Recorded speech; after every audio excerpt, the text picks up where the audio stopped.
আসসালামু আলাইকুম। আজকের ব্লগে থাকছে টাঙ্গাইল থেকে গাইবান্ধা জেলায় যাওয়ার পুরো শুরু থেকে শেষ পর্যন্ত। রাত বাজে 12:30। বাস স্টপেজে আমরা দাঁড়িয়ে আছি গাড়ির অপেক্ষায়। যাওয়াটা আমাদের হুট করে প্ল্যানিং, তো এর জন্য কোনো টিকিট কাউন্টার নেই এখানে। এত রাতে টিকিট কাটা হয়নি। আমরা গাড়ির জন্য এখানে বসে আছি, যেহেতু একটা লং জার্নি, তার জন্য আমরা রাতের জার্নিটাই বেছে নিয়েছি।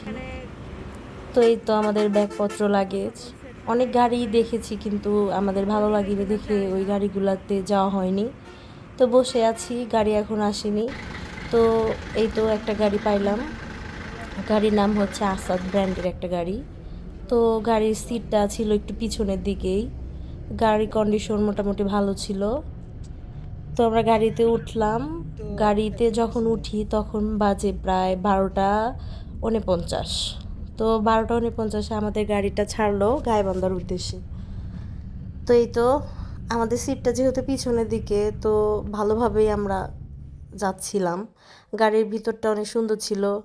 তো প্রায় 1-2 ঘন্টা পরে আমরা সিরাজগঞ্জের ফুড ভিলেজে গাড়িটা রেস্টের জন্য টাইম দেয়। তো এখানে প্রায় আধা ঘন্টার মতো সময় আমাদের দেওয়া হয়েছিল। এত রাতে দেখে মনেই হচ্ছে না যে এটা রাত 2টা বাজে। মানুষের আনাগোনা অনেক বেশি, মনে হচ্ছে সন্ধ্যা বা রাত 7টা-8টা বাজে এরকম।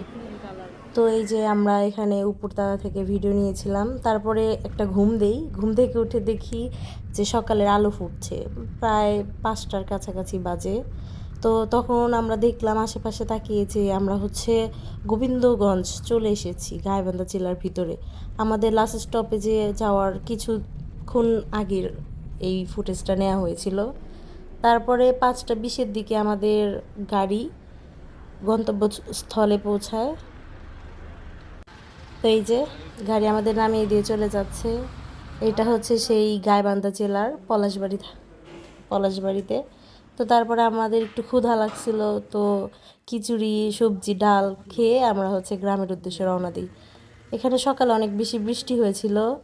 তো গ্রামের সেই ভ্যানে করে আমরা যাচ্ছি আমাদের সেই ছোট্ট একটা গ্রাম। আমি যেহেতু দেখিনি, এখানে আমার এই প্রথম আসা। গ্রামের রাস্তাগুলো অনেক ভালো লাগে দেখতে। চারপাশে একদম সতেজ, কোনো ধুলাবালি নাই, কিচ্ছু নাই। শহরের মতো কোনো গাড়ির শব্দ নাই, একদম নিস্তব্ধ। তো এই তো আমাদের যাওয়া হচ্ছে। আমি শুধু আশেপাশে দেখছিলাম, মনোমুগ্ধকর পরিবেশ। একটু পর পরই এই যে ক্ষেত, তাতে বিভিন্ন সবজি চাষ করা হয়, মানে অনেক সুন্দর। শহরে এই দৃশ্যগুলো দেখাই যায় না। তারপরে ঘন বাঁশ, রাস্তার পাশে কলার গাছ, তারপরে খেরের পালা, ছোট ছোট পুকুর, সব কিছু মিলে ভালোই লাগছিল। এই যে দুই পাশে ক্ষেতের মাঝখান দিয়ে চিকন রাস্তা চলে গিয়েছে। আমি এই প্রথম আসছি আমাদের গাইবান্ধা জেলায়। এই যে ছোট ছোট পুকুর, বৃষ্টির কারণে রাস্তাগুলো অনেক বেশি কাদায় জমেছিল। এই তো বাড়ির কাছাকাছি নাকি আমরা চলে এসেছি, আর বেশিক্ষণ নেই। রাস্তা অনেক বেশি কর্দমাক্ত হয়ে আছে বৃষ্টির কারণে।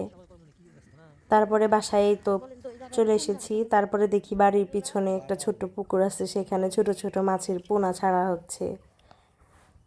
আমরা সেটা যেয়ে দাঁড়িয়ে দেখলাম, যেহেতু আমরা অনেক সকালে এসেছি। একটু বাড়ির আশেপাশে ঘুরে দেখতেছিলাম। তারপরে এখানে এই যে বাড়ির উঠানে ধান শুকানোর কাজ চলছে, কাটামারি কাজ চলছে। খুবই ভালো লাগতেছিল গ্রামীণ পরিবেশ। অনেক বড় ফাঁকা উঠান, পাশে সুপারি গাছ, তারপরে নারিকেল গাছ, একদম ফ্রেশ একটা ভিউ। তারপরে আমরা বাড়ির পিছনটায় যাচ্ছিলাম। বাড়ির পিছনে আছে পানের বড়।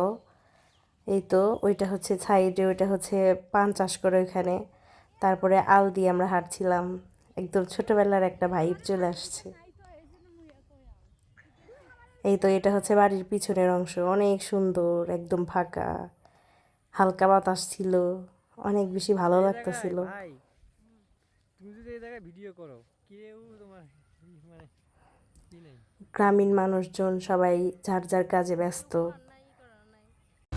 গ্রামে এসে একটা জিনিস সবচেয়ে ভালো লাগে, শহরের মতো কোনো যান্ত্রিক কোনো শব্দ নাই, জ্যাম নাই, গাড়ির কোনো সাউন্ড নাই। তো এটাই ছিল আজকের মতো। আসসালামু আলাইকুম, thank you for watching my video.